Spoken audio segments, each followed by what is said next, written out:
Барлықтарыңызға сәлем. Бізде бүгін elementary деңгейінің 10-шы сабағы және біздегі бүгінгі тақырып ол superlative adjectives. Яғни күшейтпелі шырай.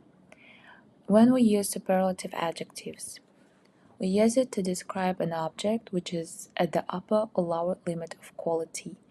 Яғни біз оны қандай да бір заттың, адамның ең биік немесе ең төмен деңгейінде тұрғанын көрсету үшін қолданамыз. Мысалы, Lisa is the smartest student in the school. Lisa мектептегі ең ақылды оқушы. The Nile crocodile is the most dangerous animal. Ніл құлдырауыны ең қауіпті жануар. Түсінікті, иә? Енді кәдімгі жай сын есімнен қалай күшейтпелі шырай жасауға болады, соны қарайық. Ең бірінші бір ғана буыннан тұратын сын есімдерге соңына біз est жалғаймыз және article they қоямыз міндетті түрде. Мысалы, small, кішкентай, the smallest, ең кішкентайы. Old, ескі, the oldest. Cheap, the cheapest. Long, the longest. Tall, the tallest. Cold, the coldest. Young, the youngest. Okay, so мысал келтірейік. This is the smallest apple in the basket. Бұл себеттегі ең кішкентай алма.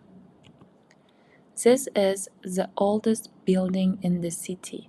Бұл қаладағы ең ескі ғимарат. She is the fastest runner in the race. Ол жарыстағы ең жылдам жүгіруші. Түсінікті, келесі CVC деп аталады, немесе consonant vowel consonant, яғни бір дауыссыз дыбыс, дауысты және қайтадан дауыссыз дыбыс болған кезде міндетті түрде соңғы дауыссызды екі еселейміз және одан кейін барып est жалғаймыз. И алдына міндетті түрде article they.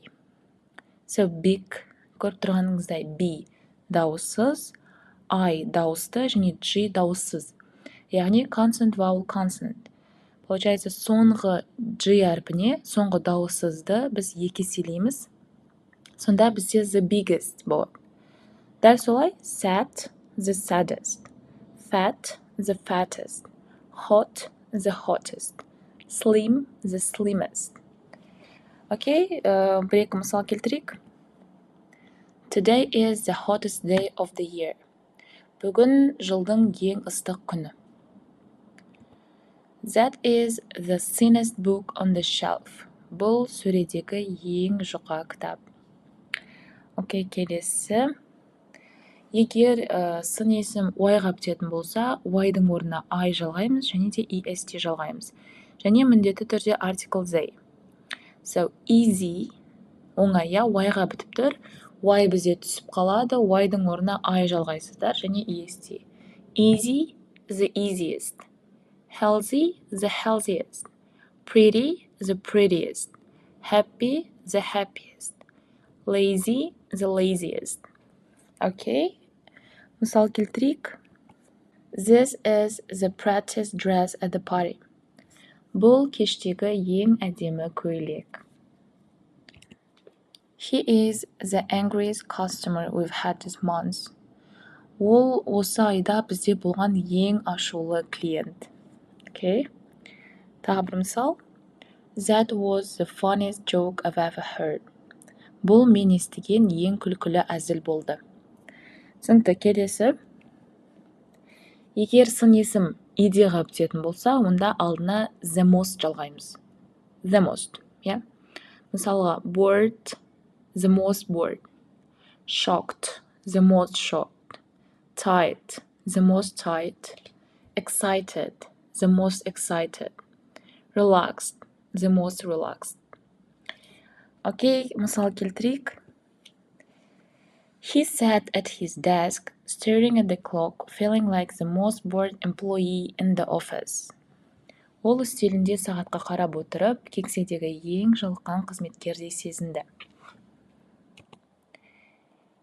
He collapsed onto the bed, feeling like the most tired man in the world after working a double shift. 2 ауысымда жұмыс істегеннен кейін ол әлемдегі ең шаршаған адамдай сезініп төсекке құлады. Тағы бір мысал. When they announced her as a winner, she became the most excited person in the room. Оны жеңімпаз деп жариялағанда, ол бөлмедегі ең қуанышты адамға айналды. Окей, келесі. 2 немесе одан да көп буыннан тұратын болса, оларға да the most жалғаймыз алдына. Мысалы, famous 2 буыннан тұрады, famous, the most famous, delicious, the most delicious, generous, the most generous, important, the most important, comfortable, the most comfortable, interesting, the most interesting. Мысал келтірейік. The Eiffel Tower is one of the most famous landmarks in the world. Эйфель мұнарасы әлемдегі ең атақты көрікті жерлердің бірі. The restaurant is known for serving the most delicious meals in town. Мейрамхана қаладағы ең дәмді тағамдарымен танымал. Ең соңғысы irregular, яғни дұрыс емес, бұрыс, сын есімдер. Оларға еш нәрсе жалғанбайды, олар толығымен өзгереді. Және алдына міндетті түрде the қоямыз. Good, the best. Bad, the worst. Far, the furthest. Little, the least. Much many, the most. Мысал келтіріп көрейік. That was the furthest I had ever run without stopping. Бұл менің тоқтамай жүгірген ең алыс қашықтығым болды. Тағы бір мысал. That was the worst movie I have ever seen. Бұл мен көрген ең нашар фильм болды. Окей, guys, егер сіздерге түсінікті болса, мен сіздерге бірнеше тапсырмалар дайындап қойдым, қазір соларды жасайық. Ең бірінші тапсырма The best traveling experience. Мына жерде 3 адамның саяхаттары туралы жазылған, саяхаттағы тәжірибелері жайлы, және осыларды оқисыздар. Оқып болғаннан кейін сіздерге бірнеше сөйлемдер беріледі, соларды true немесе false ретінде белгілеп кетесіздер. Қазір видеоны паузаға қойып, оқып шығыңыздар, одан кейін тапсырмаларға көшеміз.